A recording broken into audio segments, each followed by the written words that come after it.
Hey guys, I'm Stephanie, and this is Steph Stove. And to kick off the new year, I wanted to share something with you that I enjoy making for my family each new year, and that is bread. We're going to be making fresh homemade bread in a bag. So this is going to be super fun and kind of a lot easier than the traditional method.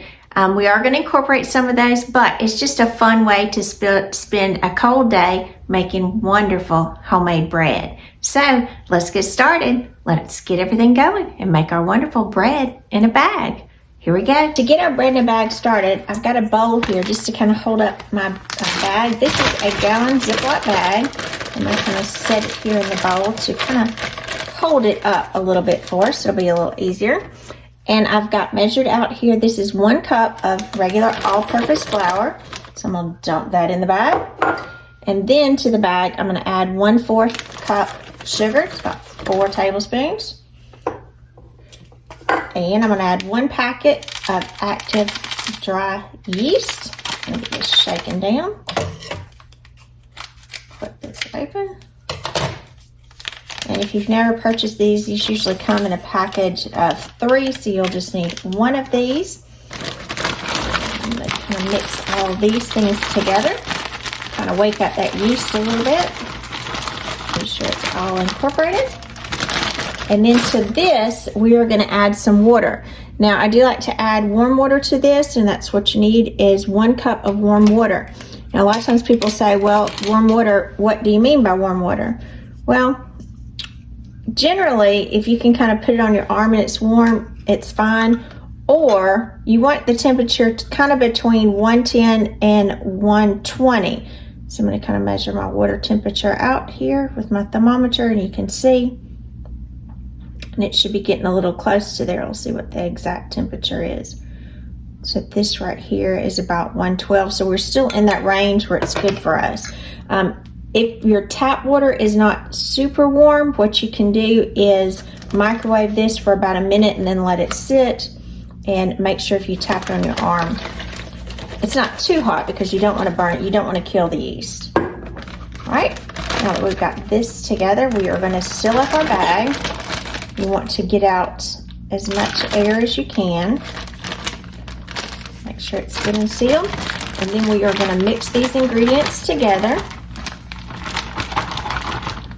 So we've got to feed and wake up that yeast. Be sure that these little corners, if your bag has these little expandable corners, that you don't have any of the mixture stuck in there. Got a little bit of flour in mine. I'm going to kind of mix just to be sure. And if you're not sure, just kind of open those little corners up. Get all that extra flour out. Get everything well incorporated. And you can feel it's got a nice warm, it's warm to the touch in the bag. So that's kind of a nice warming feel. If it's too hot, you know it's too much. It should be just nice and pleasant feel as you're moving it in the bag. All right, get all that mixed well together. And I'm going to try to be sure that all of my air is out. Again, I'm going to double check that because I did feel some more air in here. All right, get all that air out. Make sure it is sealed. Now, after we've done that, we're going to set this to the side. So I'm going to set this on my stove, and I'm going to actually cover it with a towel because it's cool where I am. And we're going to let this sit for 10 minutes. I'm going to put my timer on for 10 minutes, and we'll be back in 10 minutes. We've got 3 minutes remaining on our timer. So at this point, you're going to need to get half of a stick of butter, or 1/4 of a cup, and go ahead and melt it. You can melt it on the stove top if you prefer that method, or put it in the microwave to melt completely. You do want it cooled some after it melts, so it's not kind of, I would say, like that lava hot straight from the microwave or the stove. So in this time, we have our 10 minutes, we have the 3 minutes remaining. Go ahead and melt your butter. So I'm going to stick this in the microwave and get this melted, so we'll be ready when our timer goes off. All right, our 10-minute timer is going off, so I'm going to leave this to the side for just a minute. I feel lots of air, which is what it should be. But I am going to pull this bowl back that we had earlier. And to this bowl, I'm going to add, this is another cup of flour. We'll end up with a total of 3 cups before we're finished, but we'll do them in stages. So this is 1 cup, another all-purpose flour, a teaspoon and a half of salt. And the reason I'm doing this together is I want to mix my flour and my salt together before I add it to my mixture that's been at rest. So I want to be sure that this is mixed well together. And I apologize, I don't say this often enough, but if you're familiar with doing this process, that's fine. You can kind of skip through. But I try to be as descriptive as possible for those of you that are not, or maybe you just like to watch the process. But as always, in the bottom, I will post in the description a complete recipe and be very descriptive in there. Ooh, look here, we did it. We see lots of bubbles. And so you can kind of tell more because it's a lot of air in here, which is perfect. So I'm going to kind of stand it up a little bit, my bag. Kind of push some of it down because I don't want it coming out when I open it. All right, now after I open our bag, got my nice little bubbles in there, which is what we want to see. So we are going to add this flour with our salt into our bag. Kind of be careful putting it in here. And to this, remember I did say that we would need our melted butter ready at this point. So our butter is melted and it started to cool just a little bit, which is good. Like I said, we don't want that, what I would call lava hot. If it's going to burn you, don't want it like that. All right, I'm going to stir that up. And now I'm going to pour this in. Now, if you didn't want to use butter, if you wanted to use oil, that's fine. I just prefer to use butter. Seal this again, making sure, again, you want to be sure all that air is out because it's going to continue to expand. So it's got to have room. So we are going to the same process, mix this together. Make sure it's well mixed and that we don't see, like right here, you see the little flour that's separating. Don't need to see any of that. So give it a good mix. Make sure all your flour is incorporated. No flour should be seen in your bag. And you will start to see that it's kind of coming together. You see some spots there? It's not just as separate as it once was. So I'm going to keep mixing this together for just a minute or so until it's all incorporated, and we'll be right back. All right, I've been mixing this together for several minutes, and as you can see, it's separating nicely in the bag and kind of forming together. That's exactly what you want it to look like in this stage. Push that part down. Now we're going to open the bag again. Once we get our bag open, you see all of our mixture and our dough is going down in the bottom. We are going to add our last remaining cup of all-purpose flour. So if you're counting, that is cup number 3. Again, you're going to remove the air, seal it up,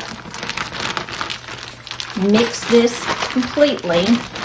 And as if you're mixing, if you see there's more air getting in here, it's kind of getting too puffy, go ahead, kind of open it a tad and get the rest of that air out.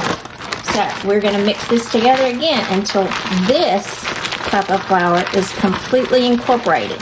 So I'm going to keep mixing. We'll be right back.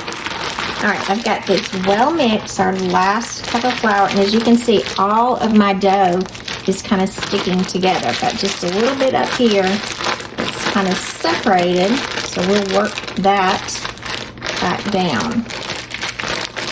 And yes, the bag probably is a little loud, but that's the sound it makes. Okay, so now at this point, we're going to stop, set it to the side. You're going to need to get a cutting board or something of that nature because we're going to knead it now, and this is where we are going to kind of work the dough. So you will need a little extra flour for this. How much? It's just gonna depend on how much you have to work it. So, I've got here some all-purpose flour. I'm just going to kind of lightly dust this board. Gonna rub it in because I'll be picking up a lot of this flour along the way. Now we'll open our bread bag. Go ahead and get all of this to fall out. Should get those corners. Give it just a second, it'll come out. You don't have to really pull it because you don't want to pull a lot of it. You just want it to kind of let gravity work for you. Let it pull out. Perfect. Now, it is going to be very sticky at this point. So as we kind of move it around the board, we are kneading it. And so that's why I liberally flour my board when I start with, because it will pick that up and it will help with the stickiness. So I'm going to move this around. So what I mean by kneading, I'm going to push it over, push it back, and with the palm of my hand go out. I'm going to do this consistently.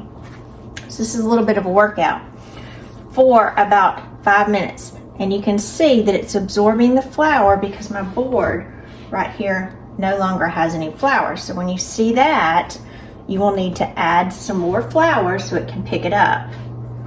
You're not wanting to put a lot all on your dough.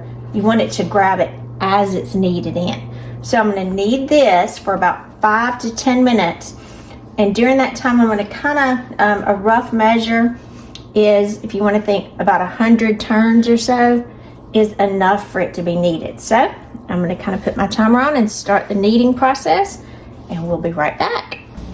All right, I've been rolling consistently for about 6 minutes, and you can see my bread, or my bread dough, is picking up every bit of the flour.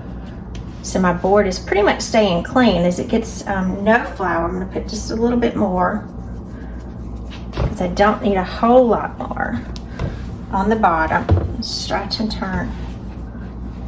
It's a good upper body workout when you're doing this one.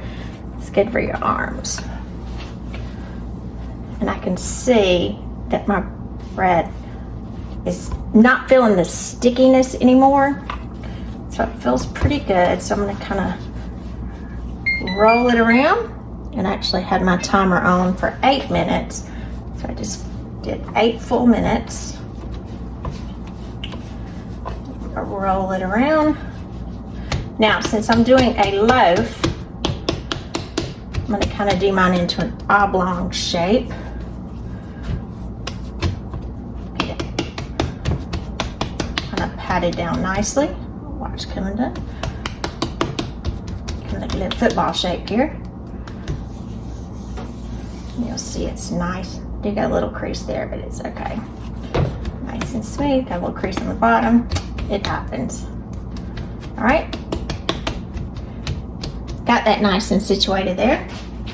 So we do need now a loaf pan to bake it in, and I'm going to grease my loaf pan, and this is just Crisco vegetable shortening. You can use butter. That's fine as well. I just like the vegetable shortening for this. So grease your pan well. And after we did all that kneading, we gave our bread a workout. And the kneading process, what it does, it develops the gluten. So that's what we're trying to accomplish there. All of the sides and the bottom really well. And again, I just do this with my hand. If you don't like to use your hand in there, do it with a paper towel. That's fine too. Paper towel and wipe my hand off. All right, now that we have that completed, we're going to pop this in our loaf pan. And as I put this in here, and this is just kind of me, I kind of roll it around because that also greases all sides of the bread dough. And again, you may want to do this, you may not, but it's just an easy way to give a nice top to that. Give another flip so I'm sure that I got all of it in there. Back to the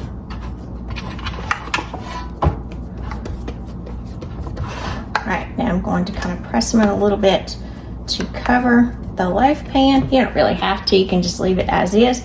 And then we need to allow it to rise. Now, I'm not sure about where you are, but even in South Georgia today, it's pretty cool. It's, I think, in the 40s. So my house isn't that warm right now, and this does need to rest in a warm place. So I'm gonna give you a little trick to do that if you're in the same situation or you just want a better rise. So let's move over and I'll show you how to get this in a nice warm place in a snap. All right, like I said, if you're where you're at is very cool and you don't have a true warm environment for your bread to rise, we're gonna create one real quick using the microwave. I've got a cup of water here, and I'm gonna set that to the side of my microwave, and I'm gonna go ahead and microwave this for 2 minutes. What I'm trying to do is get the microwave nice and warm and create a nice steam-like environment, so it'll be perfect to allow our bread to rise. So it's got a few minutes, or a minute and a half left, and then I'm gonna show you how we're gonna do it. All right, our microwave just ended, so I'm gonna open it up, and you do feel it's very warm in here. Now I'm going to leave the cup, and if you notice, I'll do my turntable around. I have this to the edge, so we're gonna leave that in there. So I'm going to grab my bread loaf, and I'm gonna cover this, just a little tea towel here. It's a little gingerbread one, so we'll just let him carry on. So I'm gonna cover this and set this on the side, because it's a nice warm environment for it to take a little nap. We're gonna close it up. Do not obviously turn it on, but we are gonna close it up and we are gonna let it rest so it can rise and look very pretty for about 35 to 40 minutes. So I'm gonna let our good friend Alexa help us with this one. Alexa, set timer, 35 minutes. 35 minutes, starting now. She can remember for me. So in 35 minutes, we'll get this checked. As it gets close to the end of the timer, probably at the 25-minute or 30-minute mark, you will want to go ahead and preheat your oven to 375 degrees. So after this rising, we can start baking our bread.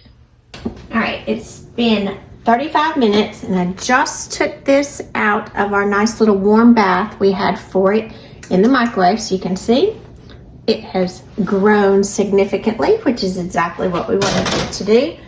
Now, oh, it's a little warm.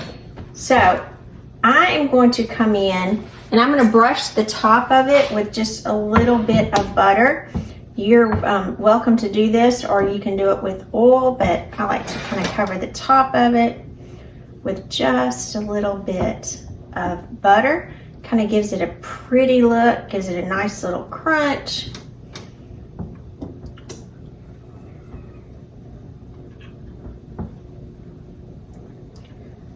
All over there. And this is just about I think about a tablespoon of butter that I'm using here, and I won't use quite all of it. Most, but not all.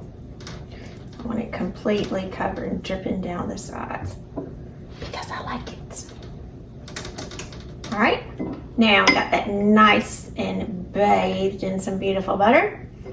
So we had our oven, remember, at about the 10-minute mark or so. I went ahead and preheated my oven, or 10 minutes remaining on our rise time. I preheated my oven to 375 degrees, so it's ready. So I'm gonna pop this in the oven, and this is gonna bake between 25 and 30 minutes.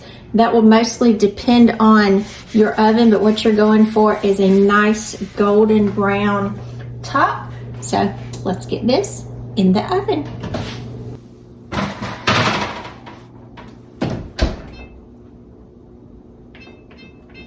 All right, our oven timer is going off. Let's give it a check. Look at that pretty bread. And it is ready, a beautiful, beautiful golden brown. All right, so we need to set this on a wire rack at least about 5 or 10 minutes until it cools, and then we can break into that. Look how pretty that looks. And the smell, fresh bread, amazing. So we're gonna let it cool for about 5 or 10 minutes, and then we are gonna take it out and slice it. All right, our bread's been cooling for about 10 minutes, so it's cool enough that I can touch the pan. Perfect. It actually started coming out before I did anything. It's the great thing about using that vegetable shortening. It comes out so easy. Look at that. Smells so good. And now we're gonna cut it, and you can see how yummy this is on the inside. I like this little end piece. I don't know about you. So get you a good bread knife, like a little serrated bread knife like this when you're cutting. So it'll cut nice and easy. Look at that. Look at that. So you can see it. Let me pull it a little closer so you can see. Look at that on the inside. Yum! Yum, yum, yum. Good thing is, our butter that we brushed the bread with, I have just a little bit left. It's just enough. It's nice and melted for that first warm bite. And it is still warm enough so you can see. Look at that. So good. Going in. That's good. And the smell. Fresh baked bread. Such a comforting smell. So good. Love it. Delish. Love the end part too because I like the crispy. So, I'm Stephanie. This has been Steph Stove.